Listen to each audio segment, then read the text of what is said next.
রাভিন তখন এটার অ্যান্সার না দিয়ে ডেমিয়ানের সঙ্গে মিট করার ব্যবস্থা করতে বলে, সঙ্গে যাতে গ্রেও থাকে। বাটলার এবার ভাবতে থাকে উনি কি করতে চাচ্ছে। নেক্সট মর্নিং এ ডেমিয়ান লিওকে কল দিয়ে বলে, তুমি আঙ্কেলকে কি বলেছো? উনি আমাকে আর গ্রেকে ডেকে পাঠিয়েছে। আমি কখনোই তোমায় টাচ করিনি, আর তোমার সঙ্গে ম্যারেজও করবো না।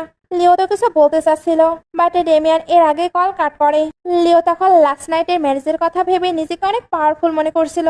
সত্যি সে রাভিনের সঙ্গে ম্যারেজ করলে অনেক পাওয়ারফুল হয়ে যাবে। তাই ভাবে ডেমিয়ান, আমাকে আন্টি বলার জন্য তুমি রেডি হয়ে যাও। এদিকে ডেমিয়ান আর গ্রে এসে বসতে লাগে। রাভিন তখন বলে, আমি তোমাদেরকে বসতে বলেছি। এরা তখন ভয়ে উঠে পড়ে। এরপর এদের মাঝে লিওকে নিয়ে কথা বলা শুরু হয়। ডেমিয়ান তো জানায় সে লিওর সঙ্গে মোটেও এঙ্গেজমেন্ট ব্রেক করবে না।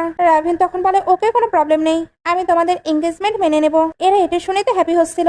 এর মধ্যে রাভিন বলে, আমার দুইটা কন্ডিশন আছে। ফার্স্ট, তোমাকে এর সঙ্গে ব্রেকআপ করতে হবে। গ্রে এটা শুনে বলে, না, আমি এটা অ্যাকসেপ্ট করবো না। তবে রাভিন তো জানিয়ে দেয় তার প্রথম কন্ডিশনই হলো ডেমিয়ানকে প্রেস কনফারেন্সে গিয়ে লিওর কাছে ক্ষমা চাইতে হবে, আর এটাও জানাতে হবে সে নিজের মিস্ট্রেসের সঙ্গে ব্রেকআপ করছে। ওইখানে অলরেডি লিও চলে এসেছে। সে চুপি চুপি এবার এদের কথা শুনতে থাকে। ডেমিয়ান তো এমন কোনো কিছু করতে অ্যাগ্রি করছিল না। রাভিন এটা শুনতে রেগে তাকে কিক মেরে দেয়। এরপর তার উপরে উঠে তাকে ভালোই ভয় দেখাতে থাকে। গ্রে তো তখন বারবার ডেমিয়ানকে ডাকতে থাকে। আর লিও ভাবছিল, আমি তো আঙ্কেল রাভিনের এই সাইডটি দেখিনি, বাট ওনাকে এই সাইডেও বেশ হ্যান্ডসাম লাগছে। বাটলারও এবার বাইরে থেকে এগুলো দেখতে শুরু করে। লিও তখন ভয় পেয়ে যায়। বাটলার এবার বলে, আপনি কি স্যারের সঙ্গে দেখা করতে এসেছেন? লিও তখন বলে, সে হয়তো বিজি, তাই আমি পরে দেখা করে নেব।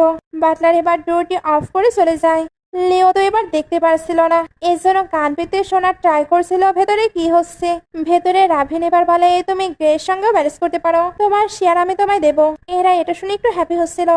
রাভিন এবার বলে, তোমাকে ওয়েডিং এর জন্য যে হাউসটি দেওয়া হয়েছে ওইটা সেল করে তুমি লিওকে মানি দিয়ে দিবে। ডেমিয়ান আপাতত ওইটার জন্য অ্যাগ্রি করে। তবে রাভিনের আরেকটিও কন্ডিশন আছে, তাকে পাবলিকালি লিওর কাছে ক্ষমা চাইতে হবে।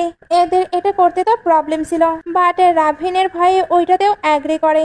ডেমিয়ান তো ইতস্তত বোধ করছিল। আর গ্রের প্রবলেম ছিল এখন তো ডেমিয়ানের আর কোনো কিছুই থাকবে না। তবে কিছু পেতে হলে কিছু হারাতে হয়। এর জন্য ডেমিয়ানকে বলে, আমি তোমায় অনেক লাভ করি, আমার শুধু তোমাকে লাগবে। ডেমিয়ান তো তার কথাতেই বিলিভ করে নেয়। এর জন্য তার কথা মতো ক্ষমা চাইতেও অ্যাগ্রি করে। এরা তো হাক করেছিল। রাভিন এবার রেগে তার দিকে একটু জিনিস ছুড়ে মারে। এরা তখন সরে যায়।